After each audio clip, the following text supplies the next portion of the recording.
Yo, what is going on, boys? Welcome back. It is MMA Jack, and today we're breaking down the main card of UFC Fight Night Atlanta. Pretty decent card. I think the matchups are a little bit of sleepers. Like, some of the names aren't there, but there should be some pretty good fights here. And we went 4-1 last week. We did pretty well. Our only blunder was Patchy Mix, but honestly, who could have seen that coming, bro? That was one of the worst UFC debuts I've ever seen in my life, but we continue. We push forward. Still take 4-1. Thank you guys for the support on the last video. We did really well, and hopefully we will do well in this video too. If you guys enjoy this video, please like, comment, subscribe. I'm in the comments. I love talking with you guys, arguing if you agree, disagree, or just having fun bantering about anything UFC related. And it takes you guys 2 seconds. It's free. Helps me out a ton. Pushes me out in the algorithm. So really appreciate all the support we've gotten so far. Let's not waste any more time, and let's move into the main card. Kicking off the main card, we got Alonzo Menifield versus Oumar Sy. Which, first of all, I'm really honestly confused how Alonzo Menifield is ranked in 2025, but this weight class is very dull, so I guess it does kind of make sense on second thought. I'm not going to overthink this one. Alonzo Menifield, he's weird because there's two different versions of him that show up. Sometimes he's actually pretty good. Sometimes he's absolutely terrible. Oumar Sy has looked pretty good throughout his fights. I definitely don't think he'll be a champion. You know, he's not some world beater. He is relatively new to the MMA world, but he's got the age.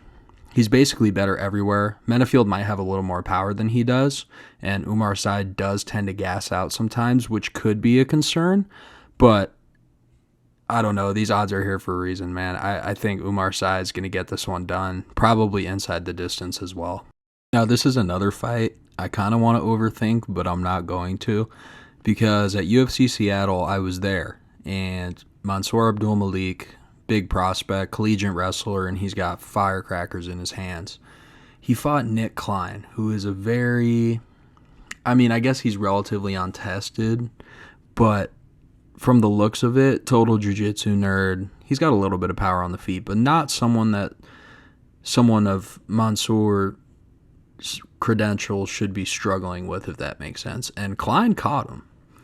Now, I will say I think that's good because we know he can fight through adversity, and I do think Cody Brundage here has a chance to give him some adversity because Cody Brundage is like a sleeper. Like, he got destroyed by Julian Marquez in the beginning of his last fight, but he ended up coming back and putting him away at the end of round one.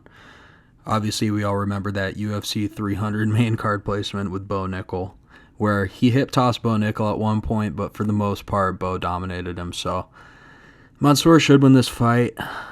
Brundage is tough, though. He's a pretty tough guy. He usually doesn't get finished. He's been finished once or twice in his losses, but he's pretty tough. So, again, the only fear could be Mansur gassing out because he does seem to be a very first-round, second-round, or bust type of guy. But I think with the level of Cody Brundage, he should be able to put him away here. So we're going to go Mansur Abdul-Malik by TKO, KO, or DQ. Now, when I first saw Cody was the underdog here, I was shocked. I was like, damn, I know he's not that big of an underdog, but honestly, I think that's kind of bullshit. And I think the odds are a little bit inflated in Barcelos' favor because he's coming off that legendary fraud check of Gate and Talbot. I don't know, man. I don't really see how the odds are in his favor because Cody has pretty good takedown defense. Not incredible, but I think he could hold off a very aging Barcelos. Like, Figgy was able to submit him, but that was when Figgy was kind of in his prime. Maybe a little bit out of his prime, but he was still able to defend it for a while. And if you can't finish Peyton Talbot, who has atrocious takedown defense, and he's okay on the ground, but nothing to write home about, you know?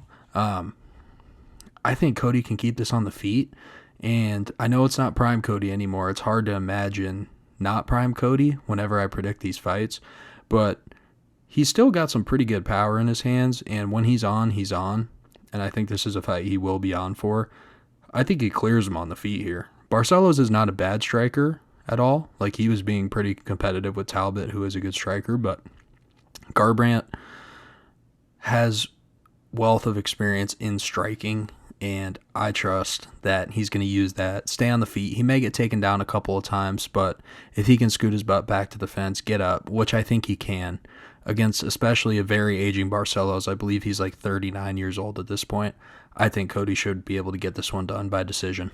Next up, we got Edmen Shahbazyan taking on Andre Petroski, and this is another kind of tough one to predict because you got Edmen Shahbazyan, who at one point was a pretty touted prospect, and he was training out of Extreme Couture, and a lot of people thought he was going to be something big.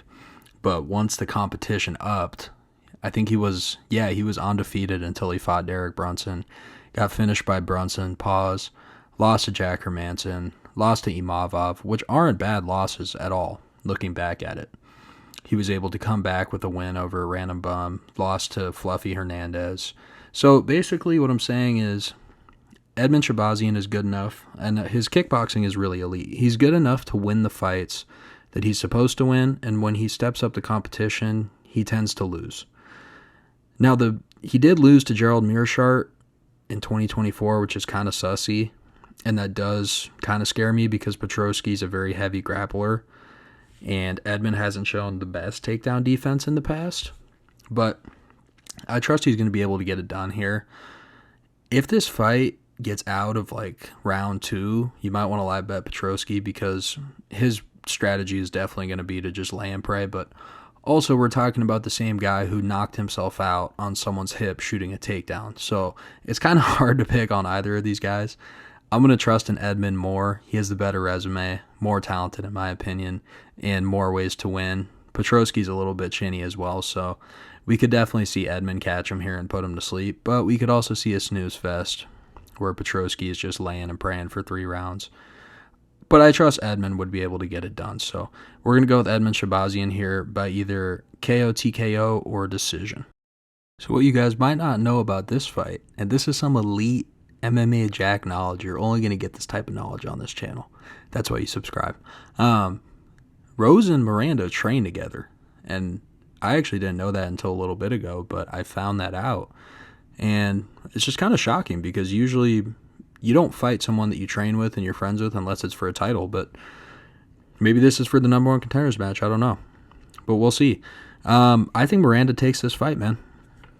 And I see basically everyone else I've seen, like my friends Running Mouth MMA and Guru and anyone else's pick videos that I've watched, they've picked Rose. And I don't know, man. I have a feeling she's going to get this done. She can crack on the feet. She's not, putting anyone to sleep, but I feel like she's on the upward trajectory in her career right now, and Rose is kind of on the downward trajectory. She's not doing terrible, but she's coming off a loss to Blanchfield, and in the past 6 fights, she's only beaten Tracy Cortez and Amanda Hebas, who are like, kind of mid. She's losing to everyone else. She lost to Carla Esparza. And one thing I wanted to bring up about her losses is that she only loses usually to very heavy grapplers who can control where she goes. If she gets taken down, she does not have the best takedown defense or ground game.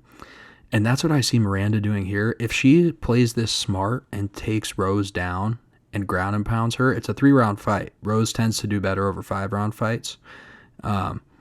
If she can get her down or at least hold her up the fence Batista style and just knee the thigh, throw some close elbows, anything like that, just kind of stall.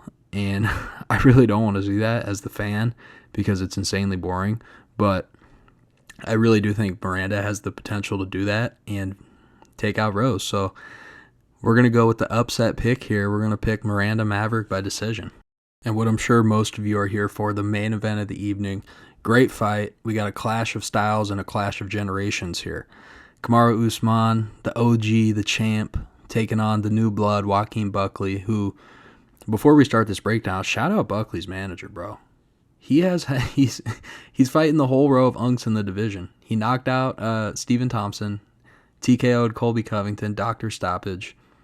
He even fought Vicente Luque, too. And now he's taking on Usman. So he's taken the smartest path to the title for sure, because he hasn't had to fight any of these up-and-comers besides Nursultan Ruziboyev, who has turned out to be pretty good. Not the best, but he's pretty good. So getting into the fight breakdown, I don't like this for Usman. And if we were in Usman's prime right now during his title run, I would pick Usman to win this by decision probably, or honestly maybe even finish when he was on that knockout streak with taking out Gilbert Burns and Jorge Masvidal. But regardless, we're not in his prime. So what scares me here is the 2-year layoff, the age.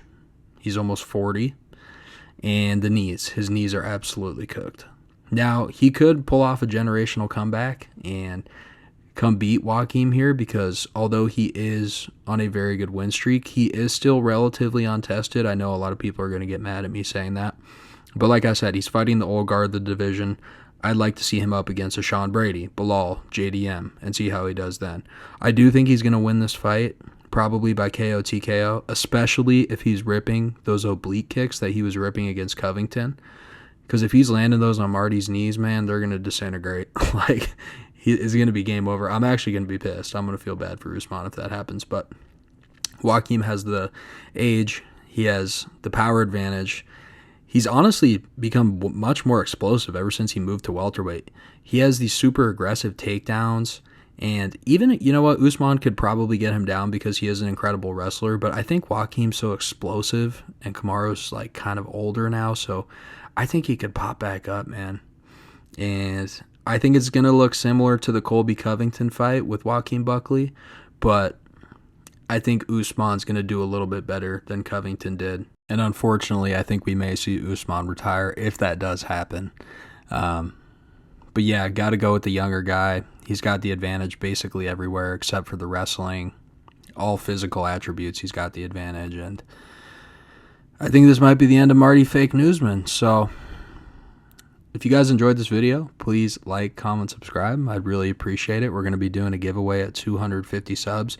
If you're new around here, I'm MMA Jack. I hope you enjoyed, and we will see you in the video next week.